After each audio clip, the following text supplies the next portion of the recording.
नमस्कार किसान भाइयों, ऑनलाइन अनाज मंडी में आपका स्वागत है। जानते हैं किसान भाइयों, सरसों की तेजी मंडी रिपोर्ट, विदेशी बाजारों की अपडेट।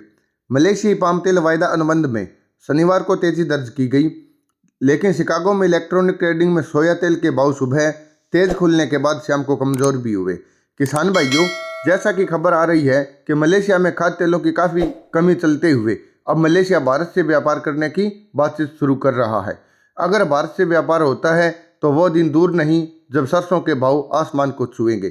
जानकारों और विशेषज्ञों की राय माने तो अब कुछ ही दिनों में सरसों में तेजी आने की पूरी उम्मीद है, क्योंकि भारतीय घरेलू बाजार में भी काफ़ी तेजी है, लेकिन सरकार की कुछ नियम व शर्तों के कारण अभी तक सरसों में बड़ी तेजी नहीं आई है। विदेशी बाजारों में पाम तेल में आई बढ़त के बावजूद तेल मिलों की सीमित खरीद होने के कारण घरेलू बाजार में सरसों के दाम लगभग स्थिर बने हुए हैं। जयपुर में कंडीशनर सरसों के भाव 6,975 रुपये और दिल्ली लॉरेंस रोड पर भी भाव 6,600 रुपये प्रति क्विंटल पर बोले गए। किसान साथियों, पिछले कई दिनों के बाद देखने को मिला है कि विदेशी बाजारों में भी खाद्य तेलों में तेजी आने के बावजूद भारतीय बाजारों में बाजार सुस्त है।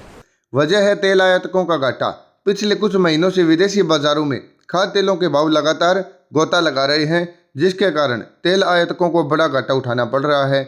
अब वे हर कदम अपने ध्यानपूर्वक रख रहे हैं ताकि आने वाले समय में उनको कोई बड़ा घाटा ना हो। जैसा कि विदेशों में भारी डिमांड हो रही है, उसके हिसाब से देखें तो आने वाले कुछ दिनों में सरसों की काफ़ी तेजी आने की उम्मीद है। लेकिन किसान साथियों, आप अपना व्यापार अपने विवेक से करें, क्योंकि आपका नफा नुकसान आप हमसे ज़्यादा जानते हैं। हम सीधे शब्दों में कहते हैं कि हमारा कार्य आपको मार्केट की तेजी मंदी रिपोर्ट से अवगत कराना है, ना कि किसी किसान भाई को गुमराह करना। हम किसी भी किसान भाई को अंधेरे में नहीं रखना चाहते, इसलिए सीधे शब्दों में कहते हैं कि आप अपना व्यापार अपने विवेक से करें।